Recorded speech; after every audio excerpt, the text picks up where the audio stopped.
When things get a little sideways, when things get a little strange, when things get... When we have that event, that surprise that's a little bit unsettling and usually a bit disappointing, how do we typically react? How do our organizations typically react? How do our organizations typically react to the not so great news that things have gone a bit sideways, especially when it relates to something like safety?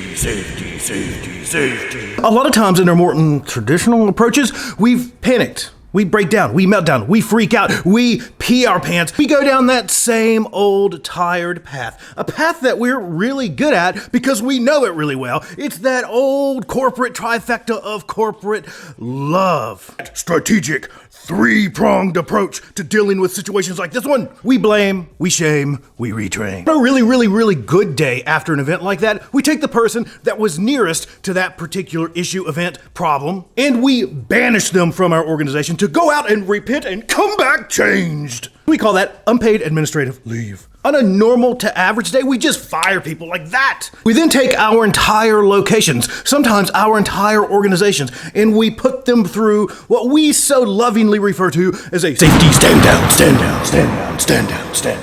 You know, where we take everybody within our organization and we lock them in a room, at least the ones we didn't fire, the ones that we have left, and we lock them in a room and we read them the procedure louder and slower, and we tell them that these type of errors, these type of mistakes, these type of events, damn it, they're not to happen again. We'll usually take the group of operators that was involved in this particular event and we'll lock them in a room, again, what's left of them, the ones we didn't fire, and we'll put them through mandatory operator retraining. You know, where we'll take this highly skilled, highly seasoned group, this highly qualified group of operators with hundreds of years of experience between them, and we'll have someone that's not an operator and likely never been an operator teach them how to be better operators. We'll write some more rules, maybe amend our safety manual, throw out some new observation cards, along with some hefty demands that thou shalt do 47 observations a day. That's what we call an observation blitz. It sounds really good on a corrective action report, doesn't it? We'll print some posters and slap them right on the wall, and that'll be that.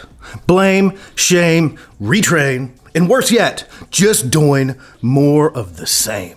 What now? Imagining yourself within this particular organization, in these particular employees' shoes. Imagine reporting an event in this organization, knowing that that trifecta of corporate love is coming your way, that strategic three-pronged approach of blame, shame, retrain is coming your way. Take a second and think about it.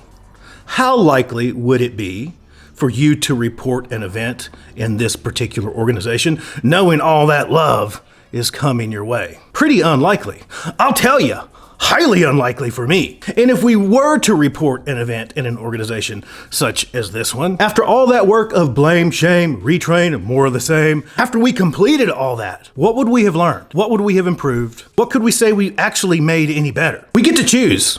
As organizations, we can break the cycle of blame, shame, retrain, and in my opinion, worse yet, just more of the same old crap. We can break that cycle by leaning into the HOP principles, by leaning into these ideas of safety differently, by leaning into the 10 ideas that we talk about so stinking much. We can break this cycle. We can let go of our pretty strong and kind of normal desires for blame and retribution, and we can grow towards doing things a bit differently, focusing on a restorative approach, a restorative response rather than a reaction based on distrust and blame and shame and retrain, and again, just more of the same. Learning is a deliberate act. It's a choice that we get to make as organizations.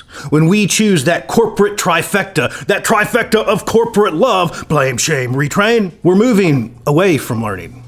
We're moving away from improvement. We're moving away from making things better.